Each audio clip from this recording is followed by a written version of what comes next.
If you're leaving money on the table in your business, you need to holler at me and access my missing money calculator. All right. Visit the links on my page. It's a free calculator tool to help you find the missing money in your business. That's my job.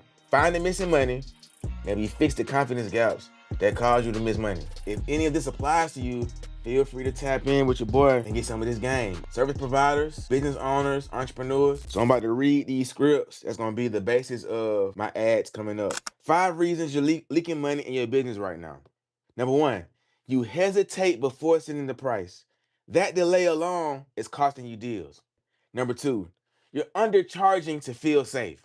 So even when you close, you lose. Number 3 reason money is leaking in your business. You're not following up enough. Most money is made in the second and third touch. I always tell people, side note, there's a concept called 7-11, which says you need between 7 and 11 touch points for said customer to become a customer and actually spend with you. 7 to 11 touch points. That means if you post once a day for a week, you might want to do it a little longer and then you catch a sale, right? Human behavior psychology, sales psychology. My latest book is called Income Psychology. There's a science to this thing. It's not just cash grab, right? The number 4 reason you're probably leaking money in your business is you overthink simple decisions. Speed is income and you're moving slow. The number 5 reason you're probably leaking money in your business. You don't have a clear system. So everything depends on how you feel that day.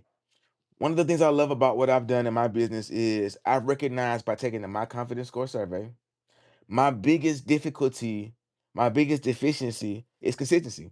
That's why I struggle with. That's why I still struggle with. So instead of me trying to fix myself, clearly this is who I am. I had to now get a better system where the business is no longer dependent on me and my manual labor. I noticed, right, with the missing money in my business, that one of my confidence gaps was consistency. So based on my 5 layers of confidence framework, by getting better with consistency, I can make more money. And to the point of what I just said, by having better systems, the business is not built on my emotions, it's built on how well I run the systems. So if a system of mine is batch recording, I can now defeat trying to post when I feel like it. Quick story, 4 years ago, Instagram was doing the bonus program and I was making money. Thing is, I wasn't consistent enough to actually print money from Instagram. I only posted when I felt like the content was ready. I only posted when I had a really good feeling about it. When I didn't feel like doing nothing, when I was asleep, whatever the case may be, I was not automating my output.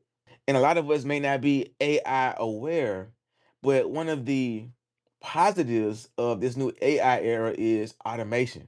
All right. Now, I've been automated for the past 3 years. And I'm loving it. All right. Now it might cost you a pretty penny, you know, or ugly 100, but we have to get to a point where we understand the power of systems and it the obvious fact is gonna override how we feel that day. We're not gonna always feel like running a business. But by having automations and systems of what I call systems and processes, right? It ain't about how you feel.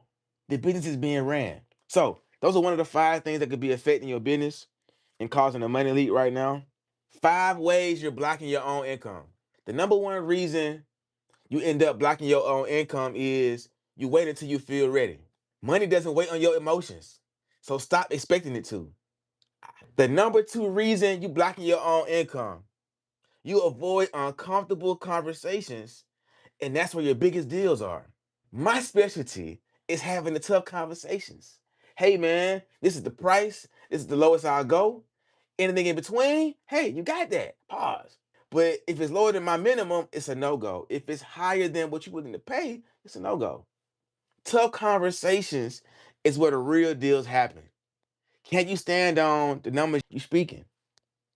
And a lot of times with business owners, service providers, and everyone else, we hesitate to stand on prices that represent who we are, that represent where our business is, right? Short story. I was at an event in Miami. It was the first time I was charging $100 for my t-shirts. Now, 12 years prior, I had just started my brand, and I started from selling shirts from $5, $10, $15. I was doing five, multiples of five, all the way up to 100. Took me 12 years. And what I noticed was it was the moment I made the decision that I got the result. It was the confidence from my competency that allowed me to speak confidently on saying, hey, this is what I'm charging. Not only that, I pre-sold most of it before I actually had it for sale. But it was because I took the initiative, right? And I leveraged what I was good at. So if you're not leveraging what you're good at, of course, there's going to be difficulty in raising your prices. If you don't see the value of what you're presenting to your clientele, then there's going to be difficulty with the price. You know what I'm saying? Now, what's dope about prices is this. If you previously paid any business the price you're looking to charge, there's the win, right? By way of being a human, there's the win. I paid 3,400 for mentorship. You feel me? I can charge that. I've paid up 10 grand for mentorship. I can charge 10 grand for it. Won't feel no ways about it. Like, hey, listen, if you're anything like me and you want to make money, I paid 10, you can pay 10. I've paid 5, you can pay 5. You can pay 2,500, right? It's that simple. And if you're someone that says, hey man, in my business, in my life, I'm not up to a point where I can pay that much, I'm still gonna say, how much is your service or product saving the customer?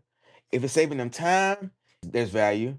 Saving them money, there's value. If it costs the right amount of money, there's value, right? But if you're pigeonholing your business and then saying, I want to make more money, and then you try to sell more products, what if you sold the same amount of products but raised your prices? You get more out of it, and it'll give you hedgeway again to have conversations, tough conversations, talking to your customers, saying, hey man, listen, we've been in business for X amount of years, right? I'm locking in on my existing clients and I want to add value.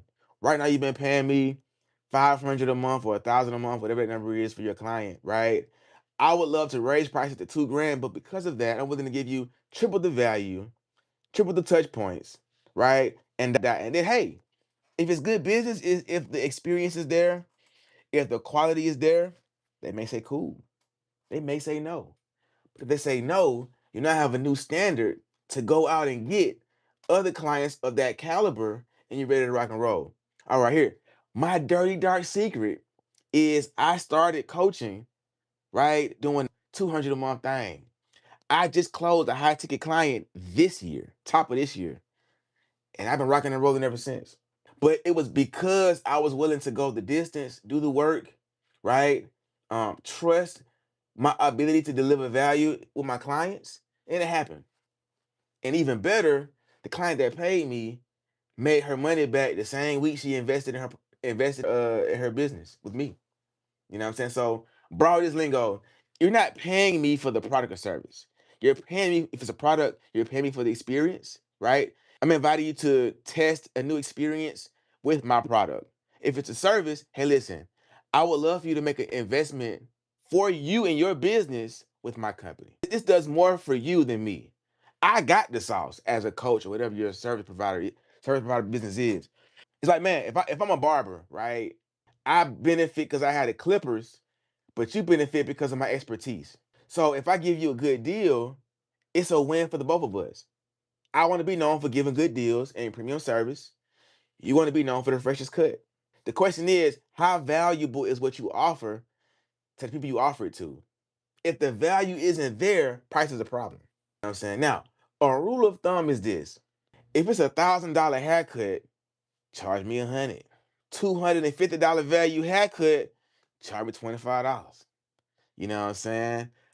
If said client or customer can 10x the investment, then work backwards. Deliver $100,000 of value, and they'll pay you 10,000. You know what I mean? Now, if you're not familiar with my business, I deliver $25,000 worth of value. I only charge 5 bands. That ain't even all the money I spent because I invested myself in my business on a yearly, as you should. But I want to continue. Thank y'all for tapping in with your boy. You feel me? We going live every day, man. I'm back on it. You feel me? We going live all 2026. You feel me? Between the hours of 2 and 6, even though it's almost 9 o'clock. For 26 minutes or more. Locking in. My book is out. Stop leaving money on the table. New book. Stop leaving money on the table.